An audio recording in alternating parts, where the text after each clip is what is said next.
Anthology? Oh, it's been too long.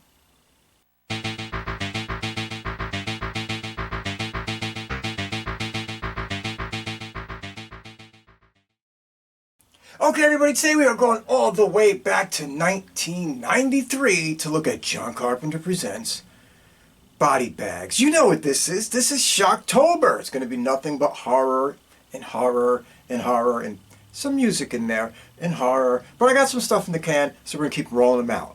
Anyway, enough of that. Before we go any further, before we look into this gem anymore, once again, and as always, to the trailer. From John Carpenter.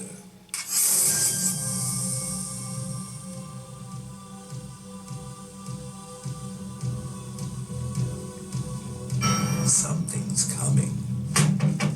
Maybe I'll see you around. I see things. I think maybe I can help you. Something strange. Weird. Gruesome. Painful. Sexy. Yes, yes! When can we do it? Something shocking. No brains are the only food on which we can thrive. What have you done to me? Something terrifying. I have to finish digging your grave. John Carpenter presents Body Bags. Okay, what makes this motion picture unique is really it's three little stories. So you have two directors. Two stories directed by one guy, one story directed by another. Two of them, of course, were directed by John Carpenter. Need we say any more? Assault on Precinct 13, Halloween, The Fog, Escape from New York, Christine, Starman. We're talking Prince of Darkness. We're talking They Live. We're talking The Thing. In the Mouth of Madness. It goes on and on and on and on and on. We could be here all day. And on the other end of the spectrum, we have Tobe Hooper. I think you've heard of him before. We're talking Texas Chainsaw Massacre. We're talking Eaten Alive and Salem's House miniseries and The Funhouse, which I reviewed, and Life Force, which I've done, and Invaders from Mars, which I might have done. I can't even remember anymore, and so many other things. So you have two of the heavy hitters of the genre contributing to this little television-produced, well, I don't know, anthology.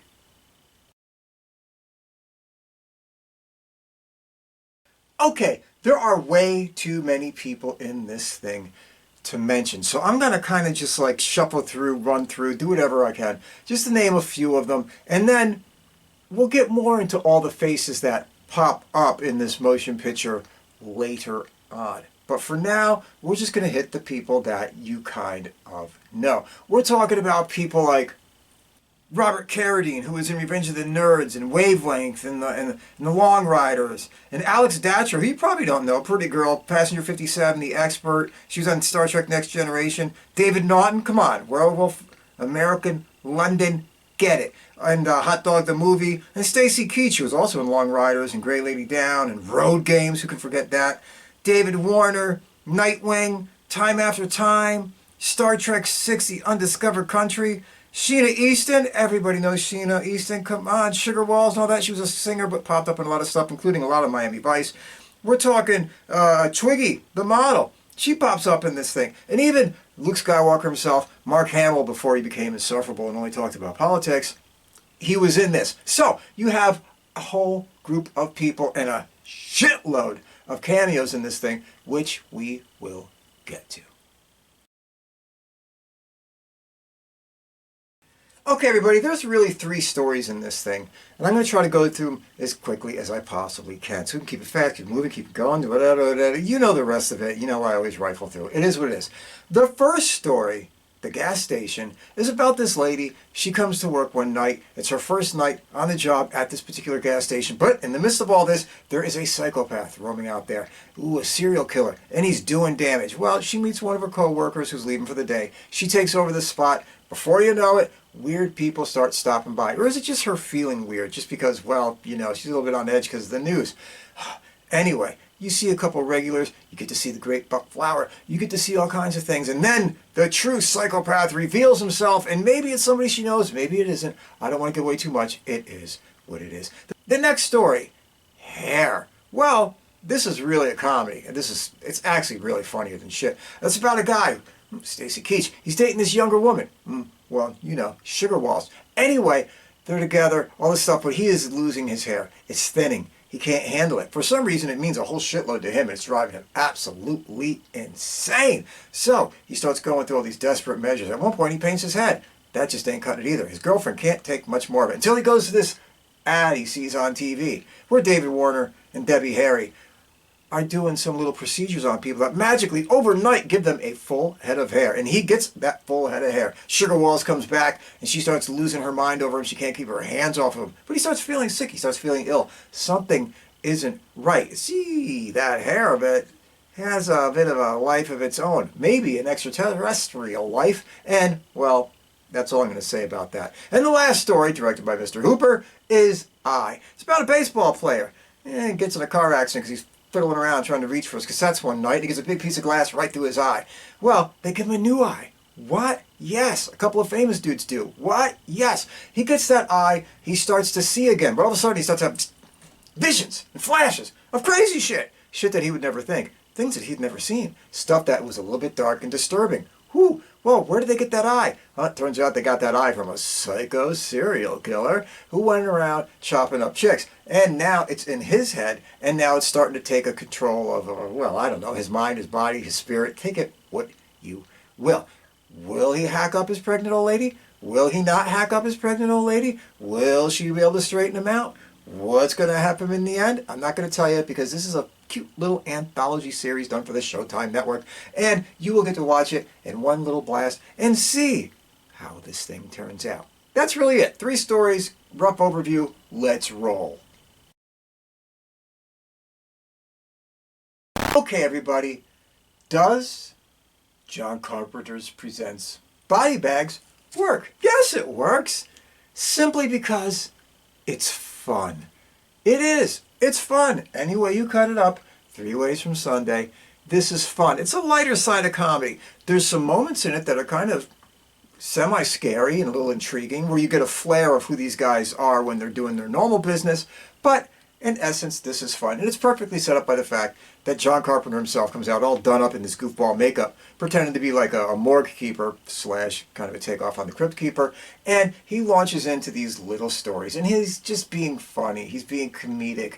He's having a laugh. The character is funny. That's the whole point of this. You're supposed to see the lighter side of horror. Now let's get the big 3 out of the way before we go any further. The directing?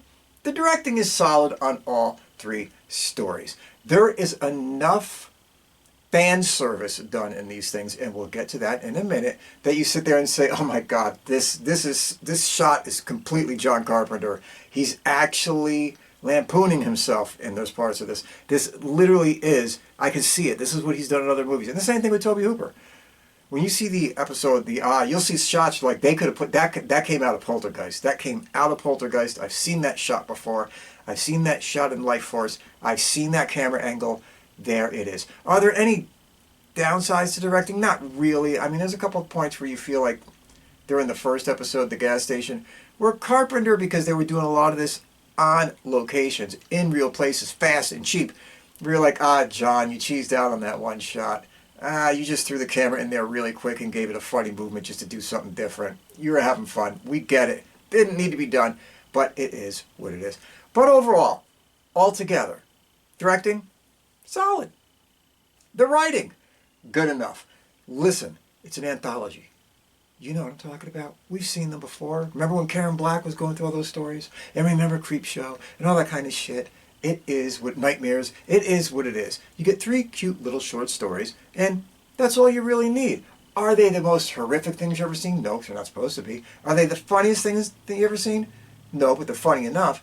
And they are cute little oddball stories that give you a little bit of entertainment. So the writing, come on. The acting, when you're doing comedy horror, is there really bad acting? I mean, let's be honest, let's face it. If you go over the top and act a little bit stupid, can you go over the top and act a little bit stupid? Think Evil Dead 2, think Evil Dead 2, think Evil Dead 2. The most overacted motion picture in the history of mankind, and it is fucking brilliant. And This motion picture has moments where some of the people, Star Walker himself there is goddamn playing it pretty thick and stuff like that. So sometimes it's hammed on. Stacy Keach is just amazing when he's doing the guy with the hair. You're like, oh, because he has hair again. Over the top, way over the top. But it is hilarious and it works in the context of the motion picture that you are watching. So, acting, it works. Now let's get into the good before we get into the very minor bad. Whatever. Again, when you watch this thing, you are going to get hit with, especially by Carpenter, fan service. There's a lot of fan service in this. And in the first episode alone, when you're watching this thing, you're like, oh my God. The name of the town where the killer's going off is Haddonfield. Oh, that's too fucking funny. He's putting in his own shit. And there's a whole scene in there where the girl takes out the bad guy and he falls down and she walks out. And he comes up behind her. I'm like, this is shot for shot Halloween. This is shot for shot Halloween. And then she walks away and she sits down and you see the body of the guy in the background. You're like, he's going to pop up. And he pops up. Although it's done more comedically because instead of just rising perfectly like Mikey Myers and chasing her, he kind of gets up like, what the fuck is going on? That kind of thing. But it is shot for shot. So as a John Carpenter fan, you're going to be sitting there saying, I know this, I've seen this, he's lampooning or at least saluting himself in a bizarre kind of way. He's giving you that kind of like, oh yeah, you know why you're here. I'm going to smack you with it. And he does, and it makes it even more enjoyable. And that story is actually fairly solid and fun to watch and well directed. And there is some creepiness, literally, to that whole story about a girl working at a gas station in the middle of fucking nowhere where all kinds of people come up in the middle of the night. Good setting, good idea, it works, it is what it is. Then you go into hair, fun. Fun, fun, fun. This is not early John Carpenter feel like the first story was. This is later John Carpenter feel. When he was doing, Big Trouble and all that kind of stuff, the camera work kind of looks more like that. The lighting kind of looks more like that. And it is literally that second half of the John Carpenter career feel to it. It's much lighter. It's funny. It's done to be funny. And it works. And of course, you got Tobe Hooper who directs like Tobe Hooper directs.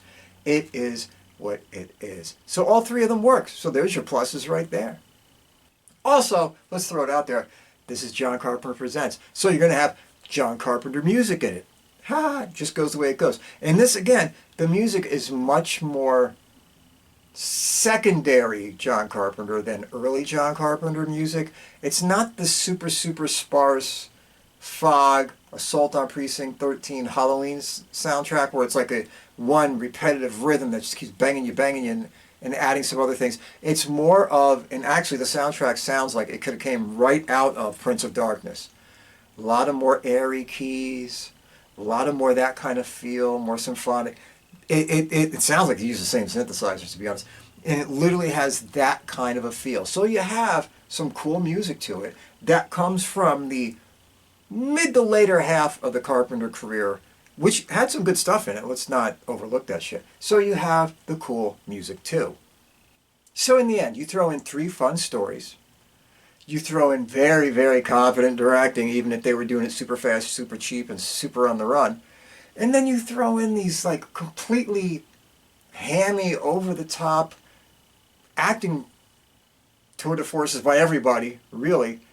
And you get the one and the only John Carpenter's Body Bags.